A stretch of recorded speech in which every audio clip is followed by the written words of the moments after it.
से मुक्ति मिलती है। और 3 ताप कौन कौन से हमारे जीवन में हैं?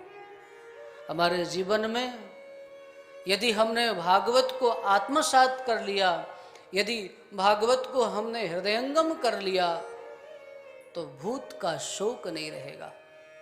प्रेम से बोलिए श्री राधे। भूत का शोक नहीं रहेगा, वर्तमान का मोह नहीं रहेगा और भविष्य का भय नहीं रहेगा। सबसे ज्यादा हमें क्या रहता? भूत का शोक। हाँ, पहले हमारे साथ ऐसा था, पहले हम ऐसे थे, ये था हमारे पास, ऐसा था। कई बार कुछ अच्छा था और अब नहीं है इसलिए रोते हैं, और कई बार इसलिए कि पहले स्थिति बहुत अच्छी नहीं थी, अब स्थिति अच्छी है लेकिन फिर भी पुरानी बातों को याद करके रो रहे हैं। अरे भाई, जब नहीं थी तो नहीं थी। कुछ लोगों की तो आदत है कि जो बीत गए वो बैठ जाते हैं, तो उन्होंने क्या क्या जीवन में संघर्ष किया उसको सुनाते हैं और फिर रोते हैं। ऐसे लोगों को कहते हैं भूत का शोक लगा है, इनको भूत लगा है। अरे भाई, जब नहीं था नहीं था, आज तो भगवान की कृपा से सब कुछ है ना। लेकिन वो भला आदमी जो है उसका सुख नहीं लेता है। जब नहीं था तो क्यों नहीं था? आज तो भगवान ने कृपा करके, अनुग्रह करके सब कुछ दिया है। अब तो भगवान की कृपा है, उनकी कृपा का अनुभव करते हुए और जो मिला है उसको भगवान का प्रसाद समझ करके खुद भी पाइए, और यदि अधिक हैं तो समाज में वितरण कीजिए।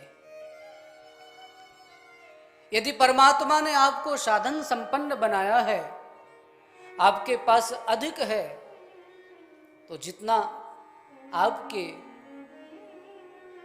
उपयोग में आ सकता है आप अपने पास रखिए, और जो आपके पास अनावश्यक है, यदि हो सकता है तो उससे दूसरों का कल्याण करिए। यदि आपके पास अधिक संपदा है तो जहां आवश्यकता है वहां दीजिए। अगर आपका मन करता है तो जहां बच्चों में शिक्षा का अभाव है वहां दीजिए। जहां कोई रोगी दिख जाए, पीड़ित दिख जाए, उसके निमित्त कुछ कर दीजिए। कोई दुखी दिख जाए उसके लिए कुछ कर दीजिए। अब तो परमात्मा ने दिया है तो उसका आनंद लीजिए। लेकिन नहीं, लोगों की आदत है, उनको भूत का शोक लगा है, जो है उसका आनंद नहीं ले रहे हैं।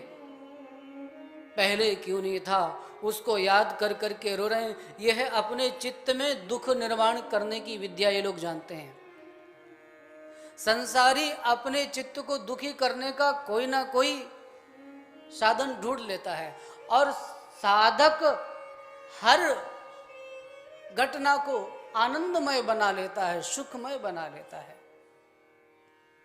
तो भूत के शोक से मुक्त करती है भागवत की कथा, और वर्तमान में होता है मोह। वर्तमान में जो हमें मिला हुआ है वो ना छूट जाए। हाँ, क्यों प्यारे? जो मिला है ये छूट ना जाए, चाहे वो रूप हो। हम ऐसे ही बने रहें, हम सदा सुंदर ही दिखते रहें, हमारी यौवन अवस्था ऐसे ही रहे। हमें जो धन मिला हुआ है, हमें जो संपदा मिली हुई है, जो हमें पद प्रतिष्ठा मिली हुई है, वो कहीं छूट ना जाए, तो उसको पकड़ करके बैठे। ये मोह है। जो मिला है वो छूटेगा। शरीर मिला है छूटेगा, धन मिला है छूटेगा, जो जो मिला है वो सब छूटेगा। कितना भी पकड़ने का प्रयास करो। हम रोज नए नए स्वप्न देखते हैं, नए नए स्वप्न गढ़ते हैं। आज हम ये कर लेंगे, कल हम वो प्राप्त कर लेंगे, परसों हम ऐसा कुछ कर लेंगे, और उसके लिए रोज अपने आप को सजग रखते हैं, अपनी चीजों को संभाल करके रखना, ये छूट ना जाए। लेकिन कितना भी प्रयास कर लो प्यारे, एक दिन ये छूटना ही है। कितना भी आप पकड़ने का प्रयास करो, जैसे रेत को आप मुट्ठी में पकड़ो तो कितनी देर पकड़ सकते हो, ऐसे ही अपने जीवन की सुख सुविधाओं को कितनी देर तुम हाथ में पकड़ करके रख सकते हो। और सच्चाई तो यह है जगत की कि जितनी जोर से पकड़ो इसको, उतनी ही तेजी से छूटती है। इसलिए भागवत से ये सीखो कि मोह नहीं करना है। भागवत मोह से मुक्ति दिलाती है और भविष्य का भय हमारे जीवन में नहीं रहेगा। आगे क्या होगा, इस बात को लेकर के लोगों के चित्त में बड़ा भय रहता है। आगे क्या होने वाला है, सब कुछ ऐसा ही तो रहेगा। और कई लोग तो भविष्य के भय से ऐसे भरे हुए होते हैं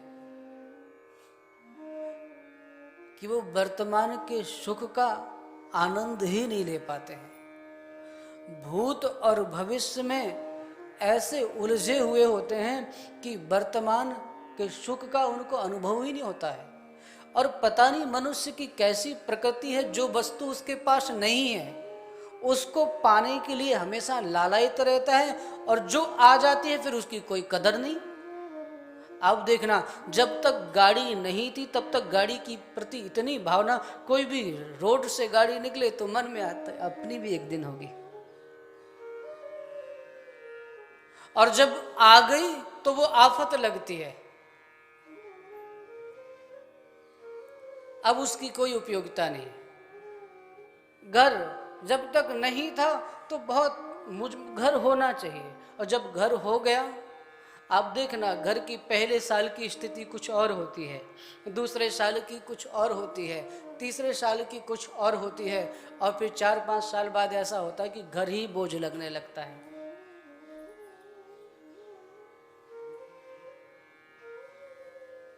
जो है उसकी कदर नहीं है हमारे मन में, और जो नहीं है उसको पाने की लालसा है, उसको पाने के लिए भागते चले जा रहे हैं। भविष्य में और संचय करने की हमारी जो भावना है वो और बढ़ती जा रही है। तो जो इस प्रकार के भय से भरे हुए हैं उनको इस भय से मुक्ति दिलाती है भागवत की कथा। जो इस प्रकार के मोह से भरे हुए हैं उनको मोह से मुक्ति दिलाती है भागवत की कथा। और जो शोक से भरे हुए हैं उनको शोक से मुक्त करती है भागवत की कथा, और परम तत्व को प्रदान करती है भागवत की कथा।